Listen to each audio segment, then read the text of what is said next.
ನಮಸ್ಕಾರ ಸ್ನೇಹಿತರೆ, ನಾನು ಇ ಬಸವರಾಜು, ಕರ್ನಾಟಕ ರಾಜ್ಯ ವಿಜ್ಞಾನ ಪರಿಷತ್ತಿನ ಮಾಜಿ ಖಜಾಂಚಿ.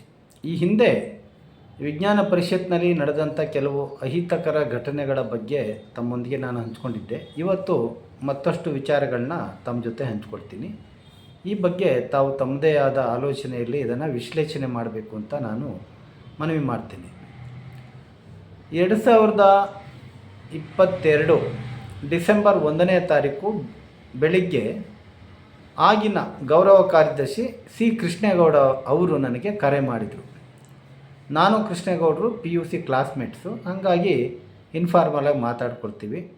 ಬಸಣ್ಣ, ಇದು ಫೈನಾನ್ಸ್ ಕಮಿಟಿ ಮೀಟಿಂಗ್ ಮಾಡೋಣ ಸಂಜೆ ಆನ್ಲೈನಲ್ಲಿ ಅಂತ ಅವರು ನನಗೆ ತಿಳಿಸಿದರು. ನಾನು ಹೇಳಿದೆ, ನೋಡಿ, ಒಂದು ದಿನದ ನೋಟಿಸ್ನಲ್ಲಿ ಯಾವುದೇ ಮೀಟಿಂಗ್ ಕರಿಬಾರ್ದು, ಹಾಗಾಗಿ ಇದು ಬೇಡ. ಇದು ಜೊತೆಗೆ ನನಗೆ ಬೇರೆ ಕೆಲಸ ಇದೆ, ಇವತ್ತು ಬೇರೆ ದಿವಸ ಮಾಡೋಣ. ಅವತ್ತು ಗುರುವಾರ, ಸರಿ ಶುಕ್ರವಾರ ಮಾಡೋದಾ ಅಂದರು. ಇಲ್ಲ, ಅವತ್ತು ಬೇಡ, ನನಗೆ ಬೇರೆ ಕೆಲಸ ಇದೆ. ಶನಿವಾರ ಮಾಡ್ಬೋದಾ? ಆಯಿತು, ಶನಿವಾರ ಮಾಡೋಣ, ಫಿಕ್ಸ್ ಮಾಡ್ಕೊಂಡ್ವಿ. ಅದಾದಮೇಲೆ ನಾನು ನಮ್ಮ ಸ್ಟಾಫ್ಗೆ ಹೇಳಿದೆ, ಇವತ್ತೇನು ಸಭೆ ಇಲ್ಲ, ಶನಿವಾರ ಇದೆ ಅಂದ್ಬಿಟ್ಟು. ನೆಕ್ಸ್ಟ್ ಡೇ ನಮ್ಮ ಸ್ಟಾಫ್ ಹೇಳ್ತಾರೆ, ನೆನ್ನೆ ಸಭೆ ಆಯಿತು ಸಾರ್ ಅಂತ ಹೇಳ್ತಾರೆ. ಅಂದರೆ ನನಗೆ ತಿಳಿಸಿಯೂ ಇಲ್ಲ ಸಭೆ ನಡೆದಿದೆ. ವಿಚಿತ್ರ ಅಂದರೆ ಸಭೆ ನಡವಳಿನ ಏನು ಮಾಡಿದ್ದಾರೆ, ಸನ್ಮಾನ್ಯ ಶ್ರೀ ಕೃಷ್ಣೇಗೌಡರೇ ಸಹಿ ಮಾಡಿರೋದು.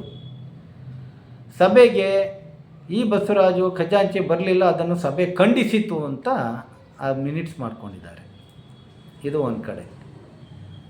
ಮರುದಿನ ಬೆಳಿಗ್ಗೆ ನಂಗೆ ಫೋನ್ ಮಾಡಿದರು, ಇವತ್ತು EC ಮೀಟಿಂಗ್ ಇದೆ ಮಧ್ಯಾಹ್ನ, ನೀವು ಜಾಯಿನ್ ಆಗಿ. ನಾನು ಹೇಳಿದೆ, ಏನು ರೀ ಇದು, ಮಕ್ಕಳಾಟಿಕೆ ಮಾಡ್ಕೊಂಡಿದ್ದೀರಾ? ಫೈನಾನ್ಸ್ ಕಮಿಟಿ ಮೀಟಿಂಗ್ ಮಾಡಿದ್ದೀರಂತೆ, ನಮ್ಗೆ ಹೇಳೇ ಇಲ್ಲ. ಫೈನಾನ್ಸ್ ಕಮಿಟಿ ಮೀಟಿಂಗ್ ಮಾಡೋಕ್ಕೆ ಅಜೆಂಡಾನೂ ಇರಲಿಲ್ಲ, ನಮ್ಮ ಹತ್ರ ದುಡ್ಡು ಇಲ್ಲ ಪ್ರೋಗ್ರಾಮ್ ಮಾಡೋಕ್ಕೆ.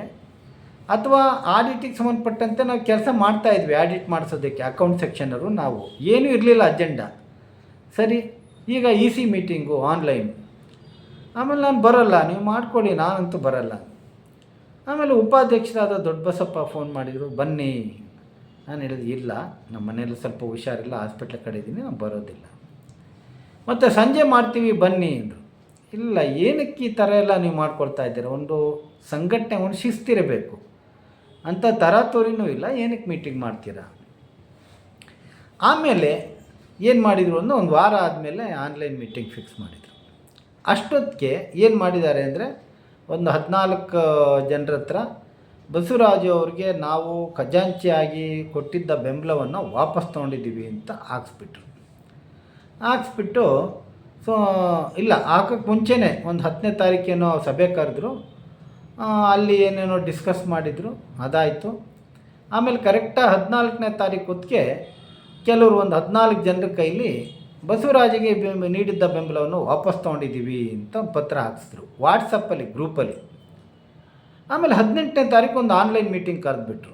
ಅಲ್ಲಿ ಅಧ್ಯಕ್ಷರಾದ ಗಿರೀಶ್ ಕಡ್ಲೆವಾಡ ಅವರು ನನಗೆ ಪದೇ ಪದೇ, ಸರ್ ನೀವು ರಿಸೈನ್ ಮಾಡಬೇಕು ಸರ್, ರಿಸೈನ್ ಮಾಡಿ ಸರ್, ರಿಸೈನ್ ಮಾಡಿ ಸರ್. ಯಾಕೆ ರಿಸೈನ್ ಮಾಡಬೇಕು? ಅವರು ನಿಮ್ಮ ಬೆಂಬಲ ವಾಪಸ್ ತೊಗೊಂಡ್ಬಿಟ್ಟಿದ್ದಾರೆ. ಸರಿ ರೀ, ನಮ್ಮ ವಿಜ್ಞಾನ ಪರಿಷತ್ತಿನ ಬೈಲಾದಲ್ಲಿ ವಾಪಸ್ ತಗೊಳ್ಳೋದಕ್ಕೆ ಏನಾದ್ರು ಇದೆಯಾ?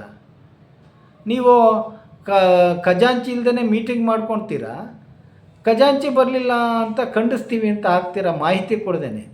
ಇನ್ನೊಂದು ತಮಾಷೆ ವಿಚಾರ ಅಂದರೆ, ನಾವು ಮೈಸೂರು ಡಿವಿಷನ್ನ ಮೆಂಬರ್ಸ್ ಒಂದು ಆನ್ಲೈನ್ ಮೀಟಿಂಗ್ ಮಾಡಿ ಕೃಷ್ಣೇಗೌಡ್ರಿ ಪ್ರಶ್ನೆ ಕೇಳಿದೆ ನಾನು, ಏನಕ್ಕೆ ರೀ ಕೃಷ್ಣೇಗೌಡ್ರೆ, ನನ್ನ ಹತ್ರ ಶನಿವಾರ ಮಾಡೋಣ ಅಂದ್ಬಿಟ್ಟು ಗುರುವಾರನೇ ಮಾಡಿದ್ದೀರಲ್ಲ, ನನಗೆ ಹೇಳೂ ಇಲ್ಲ ಅಂದರೆ ನಾನೇನು ಮಾಡಲಿ?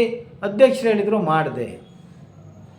ಇದು ಮಾತಾ ಒಬ್ಬ ವ್ಯಕ್ತಿ, ಒಬ್ಬ ಲೆಕ್ಚರರು, ಕಾರ್ಯದರ್ಶಿ ನಮ್ಮ ರಾಮಚಂದ್ರು ಅಂತ ಇದ್ದಾರೆ, ನಮ್ಮ EC ಮೆಂಬರ್, ಅವರು ಅದನ್ನು ಭಾಳ ಕ್ವಶನ್ ಮಾಡಿದ್ರು ಕೃಷ್ಣೇಗೌಡರಿಗೆ, ಏನ್ರಿ ಈ ಥರ ಮಾತಾಡ್ತಾ ಇದ್ದೀರಾ ನೀವು ಅಂತ ಅಂದ್ಬಿಟ್ಟು.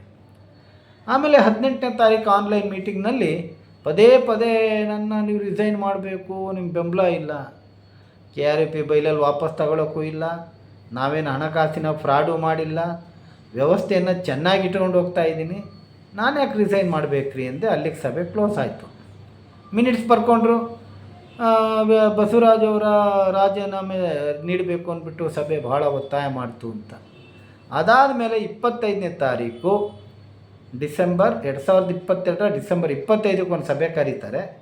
ಅಲ್ಲಿ ಬಸವರಾಜ್ ಅವ್ರಿಗೆ ಬೆಂಬಲ ವಾಪಸ್ ಅವರು ಯಾರು ಎಲ್ಲ ವಾಪಸ್ ತೊಗೊಂಡ್ಬಿಟ್ಟಿದ್ದಾರೆ, ಅದಕ್ಕೆ ನಾವು ಹೊಸ ಖಜಾಂಚಿ ಮಾಡಿಕೊಡ್ತೀವಿ. ಬಸವರಾಜು ಏನಪ್ಪ, ನಮ್ಮ ಹತ್ರ ಏನಾದ್ರು ಪ್ರಾಬ್ಲಮ್ ಇದ್ದರೆ ನಮ್ಮ ಹತ್ರ ಚರ್ಚೆ ಮಾಡಬೇಕಲ್ಲ. ಗಿರೀಶ್ ಕಡ್ಲೆವಾಡ ಅನ್ನುವ ಸರ್ವಾಧಿಕಾರಿ ವಿಜ್ಞಾನ ಪರಿಷತ್ತಿನ ಇವತ್ತಿನ ಅವನತಿಗೆ ಕಾರಣ ಆಗಿದ್ದಾನೆ.